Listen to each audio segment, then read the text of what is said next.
கோவை வெள்ளலூர் குப்பை கிடங்கில் 9 லட்சம் கனமீட்டர் சுற்றளவிற்கு அதிகமாக கழிவுகள். மத்திய மாசு கட்டுப்பாட்டு வாரிய ஆய்வில் தகவல்.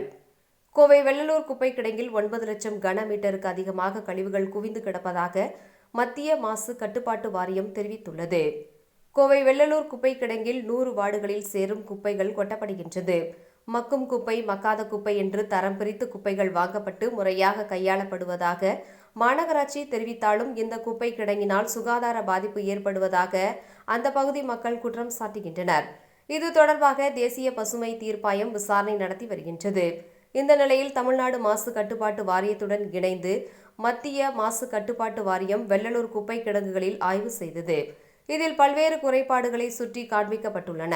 இதுகுறித்து மத்திய மாசு கட்டுப்பாட்டு வாரியம் ஆய்வில் வெள்ளலூர் குப்பை கிடங்கில் 3 வெவ்வேறு பகுதிகளில் 9,29,109 கனமீட்டர் சுற்றளவு கழிவுகள் தேங்கியுள்ளன.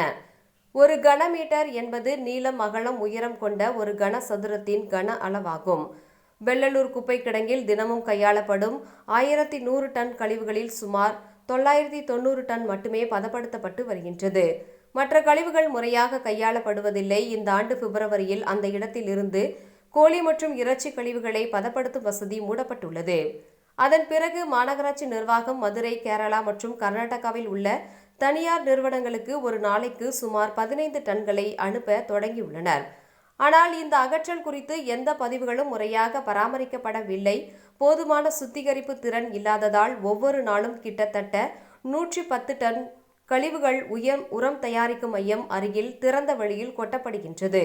மழைக்காலங்களில் நீர்க்கழிவை அகற்ற போதுமான வடிகால் வசதி இல்லை. கழிவுநீர் சுத்திகரிப்பு நிலையமும் இருந்தாலும் தொடர்ந்து இயக்கப்படுவதாகவும் தெரியவில்லை. இதுபோன்ற குறைபாடுகளை நீக்கி உரிய நடவடிக்கை எடுக்குமாறு மத்திய மாசு கட்டுப்பாட்டு வாரியம் உத்தரவிட்டுள்ளதாக கூறப்படுகின்றது.